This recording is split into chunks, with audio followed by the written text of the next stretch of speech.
Hi guys, Shiju M Bhaskar തിരക്കഥ എഴുതി വിനോദ് ലീല സംവിധാനം ചെയ്ത് അൽത്താഫ്, അനാർക്കലി മരക്കാർ എന്നിവർ പ്രധാന കഥാപാത്രമായി എത്തിയ മന്ദാകിനെ കുറിച്ചുള്ള വിശേഷങ്ങളായിട്ടാണ് ഇന്ന് വന്നിട്ടുള്ളത്. ഒരുപാട് നല്ല അഭിപ്രായങ്ങൾ പ്രേക്ഷകരിൽ നിന്നും അതുപോലെ തന്നെ പലരിടത്തുനിന്നും കേട്ടോണ്ട് സിനിമയ്ക്ക് പോയ ഒരാളാണ് ഞാൻ. ബാംഗ്ലൂരിൽ ഇന്നലെയാണ് റിലീസ് ചെയ്യുന്നത്, വെള്ളിയാഴ്ചയാണ് ഇന്നലെയാണ് റിലീസ് ചെയ്യുന്നത്. ഈ പടം ഒരു കോമഡി ത്രില്ലർ എന്ന രീതിയിൽ എടുത്തൊരു പടമാണ്. കോമഡി നന്നായി വർക്കൗട്ട് ആയിട്ടുണ്ട്, വർക്കൗട്ട് ആവാത്ത നിമിഷങ്ങളുണ്ട്. അതായത് ഒരുപാട് ലാഗ് തോന്നുന്ന നിമിഷങ്ങളും ഒരുപാട് ദിക്കിൽ ഇഴഞ്ഞു പോകുന്ന നിമിഷങ്ങളൊക്കെ എനിക്ക് സിനിമയിൽ തോന്നിയിട്ടുണ്ട്. എല്ലാ ദിക്കിലും അല്ല, ചില ഭാഗങ്ങളിൽ തോന്നിയിട്ടുണ്ട്. ഒരുപാട് ദിക്കിൽ ചിരിക്കേണ്ടതും വളരെ നമ്മൾ ഇൻവോൾവ് ആയി ഹാപ്പി ആവുന്ന നിമിഷങ്ങളും സിനിമയിലുണ്ട്. സംവിധാനം ഓവറോൾ നന്നായിട്ടുണ്ട്, പക്ഷെ ചില ദിക്കുകൾ ഞാൻ പറഞ്ഞില്ലേ, ലാഗും അതുപോലെ കുറച്ച് ബോറടിയും തോന്നുന്ന നിമിഷങ്ങൾ ഉണ്ടായിട്ടുണ്ട്. ഷുവർ ഷോട്ടായി അടിച്ചാൽ ഹിറ്റ് ആവും, അല്ലെങ്കിൽ അത് പ്രേക്ഷകർ സ്വീകരിക്കും എന്നുള്ള തോന്നുന്ന ഒരുപാട് ഡയലോഗുകളൊക്കെ വെച്ചിട്ടുള്ള ഒരു സിനിമയാണ്. ചില സിറ്റുവേഷൻസും ചില ഡയലോഗുകൾ എനിക്ക് അത്ര നന്നായി തോന്നില്ല, അത്ര ഇഷ്ടപ്പെട്ടില്ല.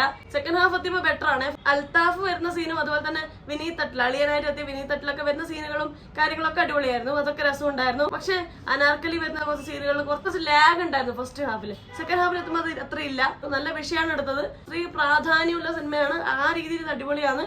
പ്രേക്ഷകർ പറയുന്ന അത്രയും നന്നായിട്ട് പടം തോന്നിയില്ല. എന്താ വെച്ചാൽ വളരെ മോശമല്ല, കണ്ടിരിക്കാം. എനിക്ക് വിരസമായി തോന്നുന്ന നിമിഷങ്ങൾ ഉണ്ടായിട്ടുണ്ട് സിനിമയിൽ എന്നാണ് ഞാൻ പറഞ്ഞു വരുന്നത്. അതുപോലെ തന്നെ ഒരുപാട് ഡയറക്ടേഴ്സ് ഉണ്ട്. ലാൽ ജോസ് സാറുണ്ട്, അതുപോലെ തന്നെ അജയ് വാസുദേവ് എന്നുള്ള ഡയറക്ടർ ഉണ്ട്, അതുപോലെ തന്നെ ജൂഡ് ആന്റണി ജോസഫ് ഉണ്ട്, അൽത്താഫ് ഉണ്ട്. അങ്ങനെ 4 ഡയറക്ടേഴ്സ് ഉണ്ട് പടത്തിൽ മൊത്തം. അവർ അടിപൊളിയായി ചെയ്തിട്ടുണ്ട്. ലാൽ ജോസ് സാറാണ് ചില സന്ദർഭങ്ങളിൽ ഡൗൺ ആയി തോന്നിയത്, ചില സന്ദർഭങ്ങളിൽ എല്ലാ സിറ്റുവേഷനിലും സീനുകളിലും അല്ല. ഒരുപാട് ഡയലോഗ് സീനുകളൊന്നും ഇല്ല, പക്ഷെ ചില സമയങ്ങളിൽ പുള്ളിക്കാർ കുറച്ച് ഡൗൺ ആയിട്ട് ഫീൽ ചെയ്തു. അതാണ് സ്ക്രിപ്റ്റ് ഭയങ്കര അടിപൊളിയായിട്ട് ഭയങ്കര എൻഗേജിങ് ആയ സ്ക്രിപ്റ്റ് ആയിട്ട് എനിക്ക് തോന്നിയില്ല. എന്ന് വെച്ചാൽ ചില നിമിഷങ്ങളും ചില സന്ദർഭങ്ങളും അടിപൊളിയാണ്. നമ്മളൊരു കല്യാണ വീട്ടിൽ കാണുന്ന സിറ്റുവേഷൻസ് കാര്യങ്ങളൊക്കെ ഉണ്ട്. അവിടെ നമുക്ക് റിലേറ്റ് ചെയ്യാൻ പറ്റുന്ന ഒരുപാട് സീനുകളും കാര്യങ്ങളും ഡയലോഗുകളൊക്കെ ഉണ്ട്. നമ്മളിപ്പോ കല്യാണ വീട്ടിൽ പോയെന്നാണോ പറയുന്നവർ കുറെ പേര് ഇങ്ങനെ പരദോഷം പറയാതിരിക്കുന്നവരുണ്ടാവും, കുറെ പേര് തെറ്റുകൾ ഇങ്ങനെ കണ്ടുപിടിക്കാനുള്ളവർ, അങ്ങനെ ഒരുപാട് കാറ്റഗറി ഓഫ് ആൾക്കാരുണ്ട് ഒരു കല്യാണ വീട്ടിൽ പോയാൽ. അപ്പൊ ആ സിറ്റുവേഷൻ കാര്യങ്ങൾ കാണിച്ചതും കല്യാണ പക്കനൊക്കെ കാണിച്ചതും അതൊക്കെ നന്നായിട്ടുണ്ട്. ഇതില് Jude Antony Joseph police officer ആയിട്ടാണ് വരുന്നത്, കിഡ്ലായി ചെയ്തിട്ടുണ്ട്. പുള്ളിക്കാരനെ അടിപൊളിയായി ഹാൻഡിൽ ചെയ്യാൻ പറ്റുന്ന ക്യാരക്ടറാണ്. പുള്ളിക്കാരൻ അല്ലെങ്കിൽ ഹാസ്യം അടിപൊളിയായി നന്നായിട്ട് ക്യാരി ചെയ്യാൻ പറ്റുന്ന ഒരു ഡയറക്ടർ തന്നെയാണ്. അത് അടിപൊളിയായിട്ട് തന്നെ ചെയ്തിട്ടുണ്ട്. അതുപോലെ തന്നെ അജയ് വാസുദേവ് നന്നായി ചെയ്തിട്ടുണ്ട്.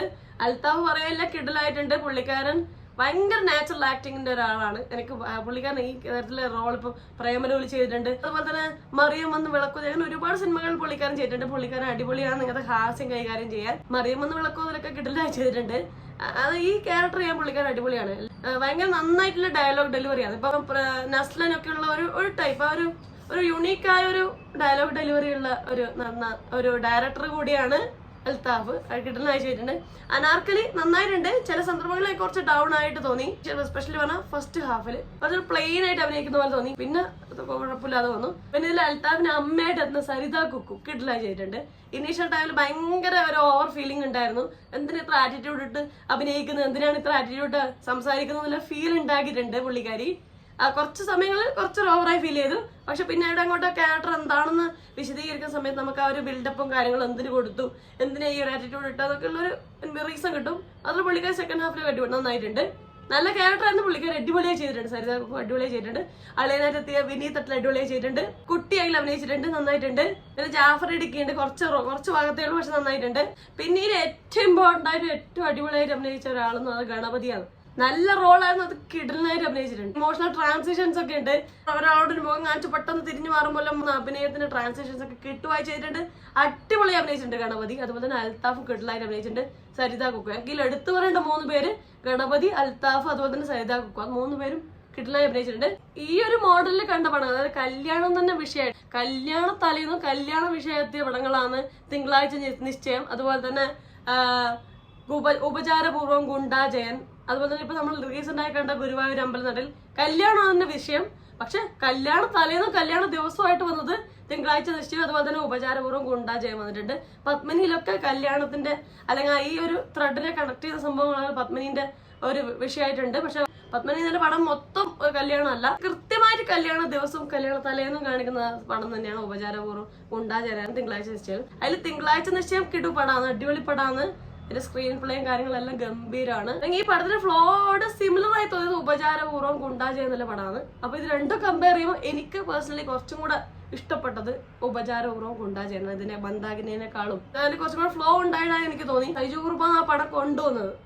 അപ്പം അതിന്റെ ഒരു ബ്യൂട്ടി ഉണ്ട്, കാരണം അതിന്റെ ഒരു ഹാസ്യം പുള്ളിക്കാരൻ കൈകാര്യം ചെയ്യുന്ന അടിപൊളിയാണ്. ഓവറോൾ പറഞ്ഞാൽ കണ്ടിരിക്കാം, നിങ്ങൾ വല്ലാതെ മടുപ്പിക്കോ ചോദിച്ചാൽ അതൊന്നുമില്ല. കുറച്ച് ലാഗ് അടിക്കുന്ന അല്ലെങ്കിൽ ബോറടിക്കുന്ന നിമിഷങ്ങളൊക്കെ ഉണ്ടായിട്ടുണ്ട്, പക്ഷെ ഓവറോൾ നോക്കിയാൽ നിങ്ങൾക്ക് കണ്ടിരിക്കാം. അപ്പൊ നിങ്ങൾ ഈ പടം കണ്ടവരാണോ?